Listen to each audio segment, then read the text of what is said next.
আসসালামু আলাইকুম। সবাইরে প্রকৃতির শুভেচ্ছা। এই প্রকৃতি আমাদেরকে মাঝে মধ্যেই তার কাছে টাইনে আনে। কারণে অকারণে বাজার থেকে আইয়া ফ্যানের সবগুলো সুইচ টিপ্পাও ফ্যানটারে চালু করতাম না। মায় কয় কি শুরু করছস? আমি কইছি ফ্যান দিয়ে ঘুরে না। কয় কারেন্ট নাকি ফ্যান ঘুরবো করতে?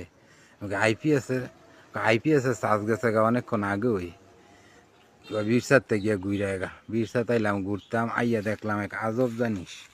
এই যে শুধু একটা কলা গাছের মধ্যে কলার থুর হইয়া গেছে গা।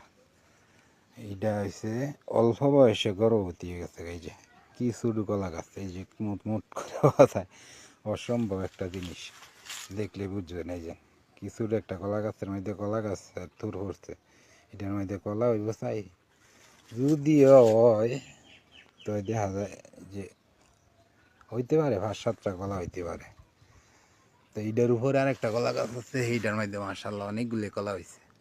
তো ঘটনা হয়েছে এইটা না, ঘটনা হয়েছে গিয়ে এই যে জাম গাছ ছিলাম, জাম খাইতাম না।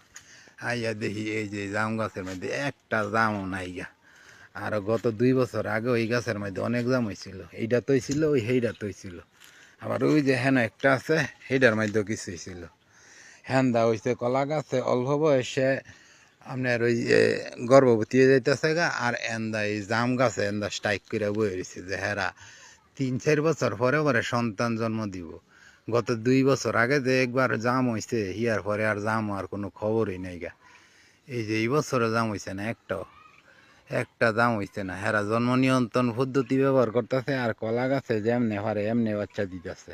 এই যে অল্প বয়সে দেখলেন ইদ্যু, এই অল্প বয়সে একটা গাছের মধ্যে থোর পড়ছে। অল্প বয়সে যে গর্ভবতী হয়ে গেছে, এটা কামনা ঠিক করছে। এটার গরু কী হইব? আর এই যে বড় কলা গাছ, এটার মাঝে কি সুন্দর কলা হয়েছে, বড় কলা গাছের তো